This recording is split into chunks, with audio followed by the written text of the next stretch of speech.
টানা চতুর্থ দিনের মতো কলমবিরতি ও অবস্থান কর্মসূচি পালন করছেন জাতীয় রাজস্ব বোর্ড এনবিআর কর্মকর্তারা। বৃহস্পতিবার দুপুর 12টা থেকে এই কর্মসূচি শুরু হয়। দুপুরেই আগারগাঁওয়ের এনবিআর ভবনের সামনে আইন শৃঙ্খলা রক্ষাকারী বাহিনীর সদস্যরা অবস্থান নেন। সে সময় কাউকে বের হতে কিংবা ভেতরে ঢুকতে না দেওয়ার অভিযোগ করেন আন্দোলনকারী ব্যক্তিরা। আমরা নাকি আলোচনা প্রত্যাখ্যান করি, মোটেই আমরা আলোচনা প্রত্যাখ্যান করি নাই, আমরা আলোচনার কোনো আহ্বানই পাই। আপনারা দেখছেন আজকের বিপুল সংখ্যক পুলিশ, র্যাব, বিজিবি, কোস্টগার্ড, সেনাবাহিনীর সদস্য মোতায়েন করে এনবিআর এর টিম থেকে বন্ধ রাখা হয়েছে। এনবিআর কোনো কর্মকর্তা কর্মচারী আজ এনবিআর এর পাচ্ছে না, এমনকি কোনো সেবা সুবিধাও দিতে পারে।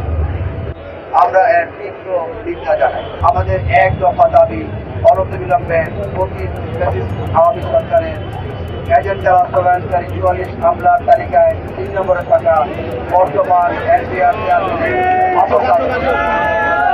26 জুন এনবিআরের আন্দোলনরত কর্মকর্তা কর্মচারীদের সঙ্গে বৈঠকের আহ্বান জানিয়েছিলেন অর্থ উপদেষ্টা সালাউদ্দিন আহমেদ, কিন্তু কর্মকর্তারা এই আহ্বানে সাড়া না দিয়ে অবস্থান কর্মসূচি পালন করেন। অচলাবস্থা নিরসনে বিকেলে সংবাদ সম্মেলন করা হয়। এতে প্রধান উপদেষ্টার হস্তক্ষেপ কামনা করেছে আন্দোলনকারী এনবিআর সংস্কার ঐক্য পরিষদ।